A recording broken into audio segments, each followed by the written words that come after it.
नमस्कार। मैं विनय वर्मा कुंडली रहस्य चैनल से एक विशेष बिंदु को लेकर मैं आपके सामने हाजिर हूँ। दोस्तों, आज का मेरा विचार है नाड़ी दोष और मंगल दोष को लेकर। दोस्तों, जब हम कुंडली मिलान करते हैं, लड़का और लड़की की शादी के लिए जब दो कुंडली लेते हैं और दोनों का मिलान करते हैं, तो नाड़ी दोष यानी दोनों की नाड़ी जब एक हो जाती है तो वहाँ हम बहुत अच्छा संबंध होते हुए भी उसे खो देते हैं, संबंध नहीं कर पाते हैं। या फिर मांगलिक दोष भी एक ऐसा दोष है जहाँ मांगलिक दोष अगर किसी एक में लगता है तो वहाँ भी हम अच्छे रिश्तों को छोड़ देते हैं, संबंध नहीं कर पाते हैं। तो आज का मेरा वीडियो इसी का परिहार को लेकर है, इसके उपाय को लेकर है। दोस्तों, तो आगे हम इस पर चर्चा करेंगे।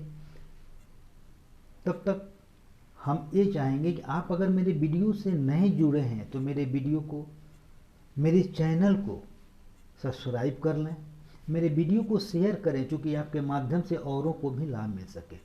दोस्तों, आप जानते हैं जब कुंडली मिलाते हैं तो उसमें जब आप किसी विद्वान के पास जाते हैं, किसी ब्राह्मण के पास जाते हैं, किसी ज्योतिषाचार्य के पास जाते हैं, तो वहाँ कुंडली का मिलान किया जाता है। कुंडली के मिलान में क्या होता है, तो वर्ण, वस्य, तारा, योनि, मैत्री, गण, भकुट एवं नाड़ी को मिलाया जाता है। सबको अंक प्राप्त है। जैसे वर्ण को 1, वस्य को 2, तारा को 3, योनि को 4, मैत्री को 5, गण को 6, भकुट को 7, नाड़ी को 8 अंक प्राप्त हुए हैं। जब इन सभी को जोड़ते हैं, काउंट करते हैं, तो 36 अंक आता है और इसी 36 अंक को 36 गुण कहा जाता है। 36 से आधा 18 होता है, तो 18 गुण भी कम से कम किसी का मिलता है तो शादी के लिए हम विचार करते हैं। और 18 से ऊपर ज्यों ज्यों बढ़ता जाता है तो शादी संबंध के लिए उसको अच्छा और बहुत अच्छा उत्तम माना जाता है, और उसी को नज़र में रखते हुए हम अपना शादी का विचार करते हैं और शादी का योग कायम करते हैं। दोस्तों, अब हम ये देखते हैं कि कब किसका परिहार होता है, उपाय होता है। जैसे अब ध्यान दीजिए, थोड़ा ध्यान देने की जरूरत है। अगर ग्रह मैत्री पूरी हो, ग्रह मैत्री यानी दोनों की राशि एक ग्रह हो, मित्र ग्रह के हों, तो ग्रह मित्र मैत्री पूरी होती है। ग्रह मैत्री अगर पूरी हो तो वर्ण, वश, तारा, योनि इन चारों का परिहार होता है, चारों का उपाय हो गया। इसके अलावा अब गण को देखिए। गण होते हैं, 3 गण होता है, मनुष्य गण, देवगण और राक्षस गण। मनुष्य गण और देवगण में मित्रता होती है, देव में मित्रता होती है, लेकिन राक्षस में मित्रता होती है, राक्षस देव से शत्रुता होती है। तो अगर यह भी आपस में अगर ढंग से नहीं मिले, लेकिन अगर मैत्री, ग्रह मैत्री एक हो, अर्थात दोनों लड़का और लड़की के राशि का स्वामी एक हो, तो गण का दोष भी नहीं लगता है, गण का भी परिहार हो जाता है। दोस्तों, अर्थात दोनों के राशि का स्वामी जब एक होता है तो गण दोष खत्म हो जाता है, उसका परिहार होता है। तो यहाँ भी हम समझ सकते हैं, उसके अनुसार काम कर सकते हैं। हाँ, अगर ग्रह मैत्री 60% हो, पूर्ण नहीं हो, अर्थात मित्र हो, तो वहाँ पे अगर लग्न मैत्री हो यानी दोनों के लग्न मित्र के हों या एक ही लग्न के हों, जैसे मीन लग्न की कुंडली है, दोनों का मीन लग्न हो, अति उत्तम है। तो यहाँ गण दोष समाप्त हो जाता है।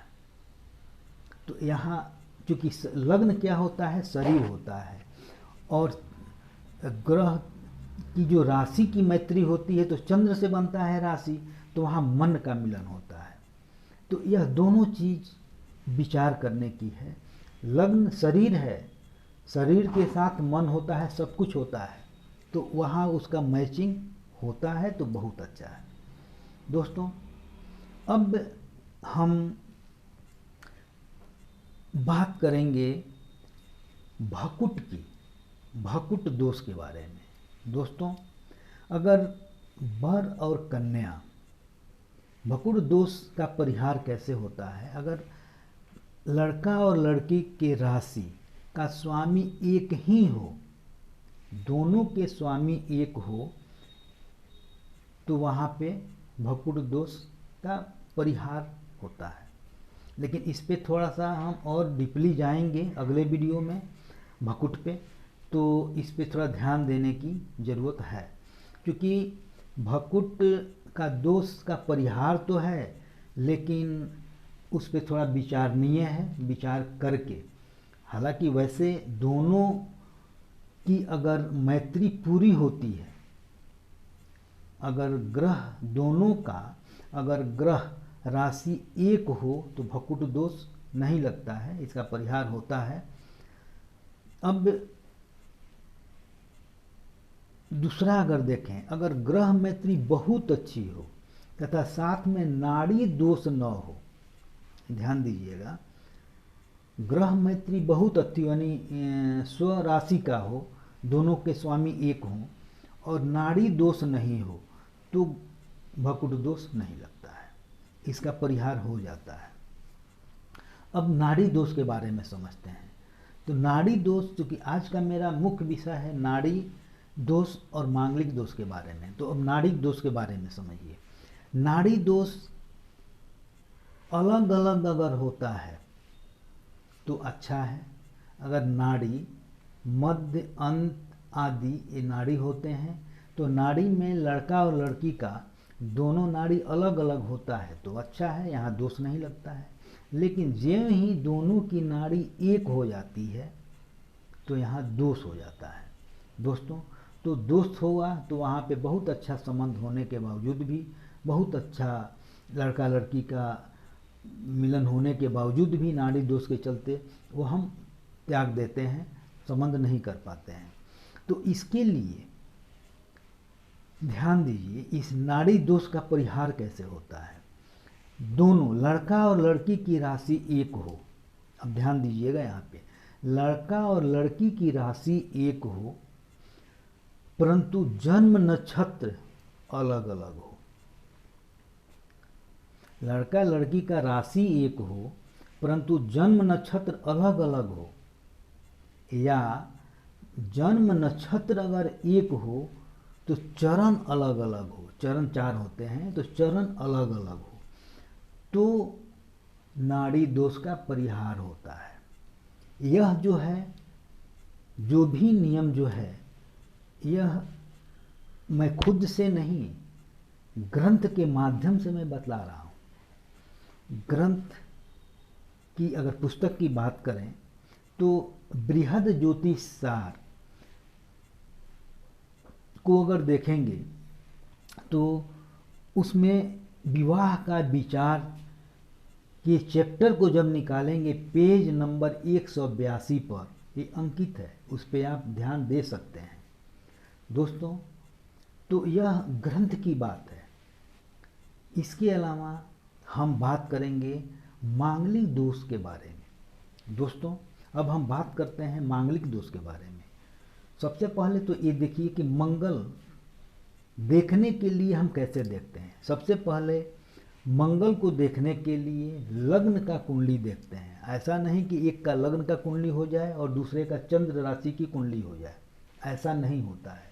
लग्न की कुंडली से ही दोनों की लग्न कुंडली हो तो हम मंगल का विचार करते हैं, या फिर थोड़े समय के लिए चंद्र कुंडली हो, राशि कुंडली हो, तो वहाँ भी दोनों की चंद्र कुंडली से ही हम चक्र से ही विचार करते हैं। ऐसा नहीं कि एक का लग्न कुंडली हो और एक का चंद्र कुंडली हो तो हम विचार कर लें, ऐसा नहीं होता है।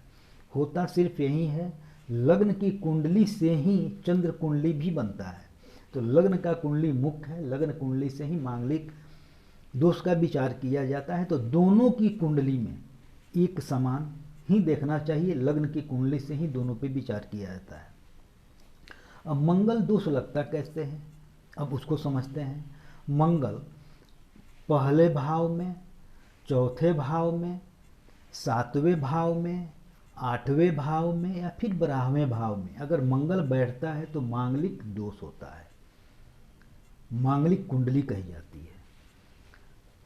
दोस्तों, जब मांगलिक कुंडली हो गई तो इसका परिहार शादी के संबंध कैसे किया जाता है, इस पे विचार करते हैं। दोस्तों, अगर मान लीजिए कि लड़का की कुंडली मांगलिक है, लड़की की कुंडली मांगलिक नहीं है, तो वहाँ संबंध हम नहीं करते हैं, इसका परिहार है। अब परिहार कैसे बनता है वो समझिए।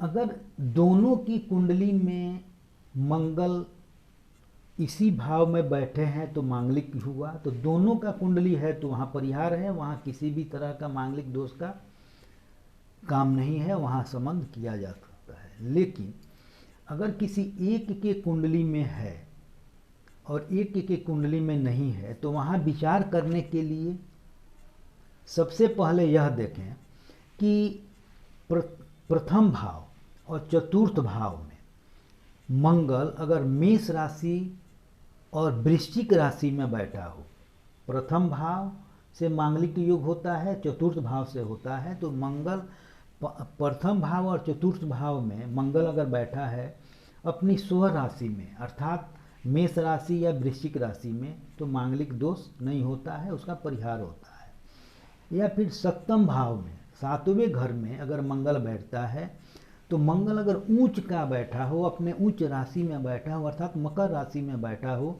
तो यहाँ भी मांगलिक दोष का परिहार होता है। दोस्तों, ठीक उसी तरह से अगर अष्टम भाव में मंगल बैठा हो और वहाँ पे गुरु की राशि हो, अपनी गुरु की राशि में बैठा हो अर्थात मीन राशि और धनु राशि में बैठा हो, तो भी मंगल दोष का परिहार होता है। फिर 12वें भाव में अगर मंगल शुक्र की राशि में बैठा हो अर्थात वृषभ राशि और तुला राशि में बैठा हो, तो मंगल दोष का परिहार होता है। अब ध्यान देने की बात यह है, अब ध्यान दीजिएगा, ध्यान देने की बात यह है कि अगर उग्र नक्षत्र और तीक्ष्ण नक्षत्र का मंगल न हो, उग्र नक्षत्र अर्थात उग्र नक्षत्र होते हैं भरणी, मग्घा, पूर्वा फाल्गुनी, पूर्वा खाड़ और पूर्वा भाद्रपद। तीक्ष्ण नक्षत्र होते हैं आद्रा, ज्येष्ठा और अश्लेषा। दोस्तों, तो अगर मंगल उग्र नक्षत्र का हो और तीक्ष्ण नक्षत्र का हो तो ऊपर की सारी नियम फेल हो जाएगी। जो भी विचार अभी मैं हर भाव के लगे हुए मांगलिक दोष के बारे में बतलाया, तो वहाँ पे वो चीज़ फेल हो जाएगा, वो काम नहीं करेगा।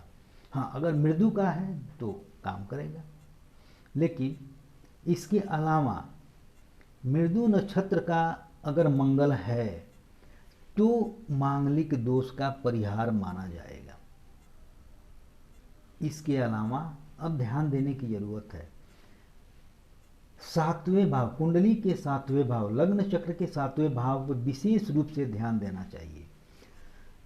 सप्तम भाव का स्वामी की स्थिति अच्छी हो अर्थात सप्तम भाव का स्वामी नीच का न हो या अस्त न हो, या फिर अपने त्रिक भाव में नहीं बैठा हो, त्रिक भाव 6, 8, 12 में सत्वें भाव का स्वामी नहीं बैठा हो, ध्यान देने की जरूरत है। तो यह अगर ऐसा है, सप्तम भाव का स्वामी अगर त्रिक भाव में बैठा है, नीच का है या अस्त है, तो मैरिज लाइफ को खराब कर देगा, वैवाहिक संबंध को सुख नहीं दे पाएगा, बहुत सारी परेशानी आती है।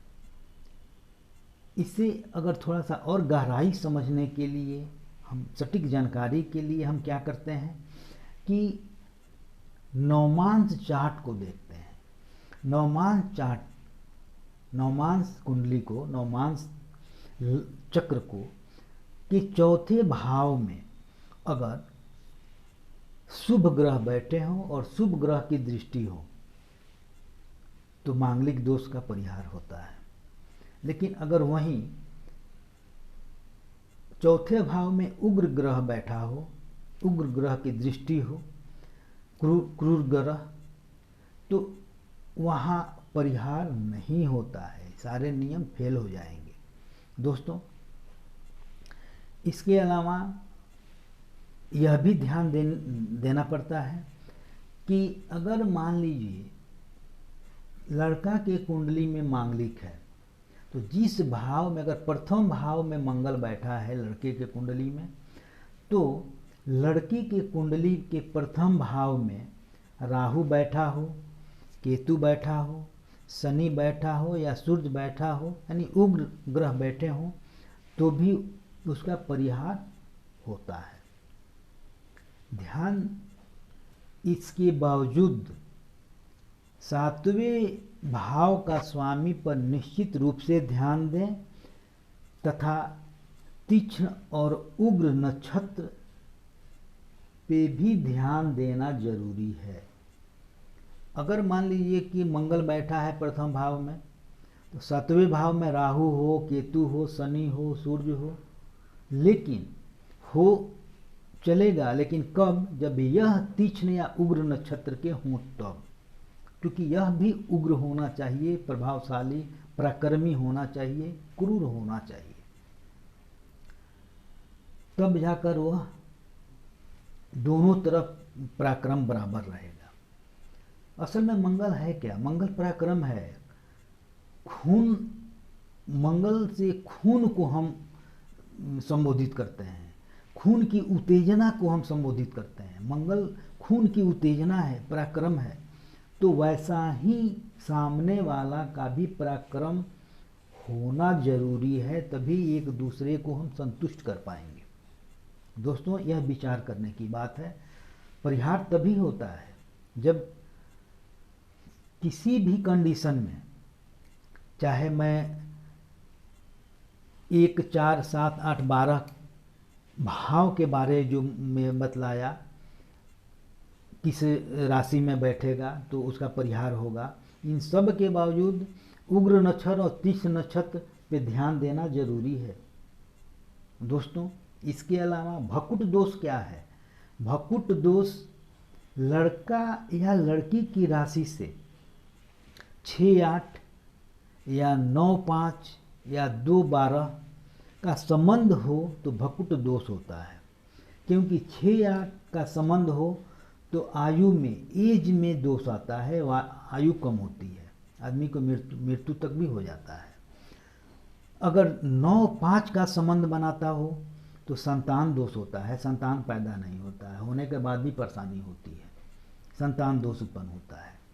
अगर फिर 2-12 का संबंध बनाता है तो दरिद्रता, इनकम का स्रोत पे प्रभाव डालता है, वो दरिद्र बनाता है।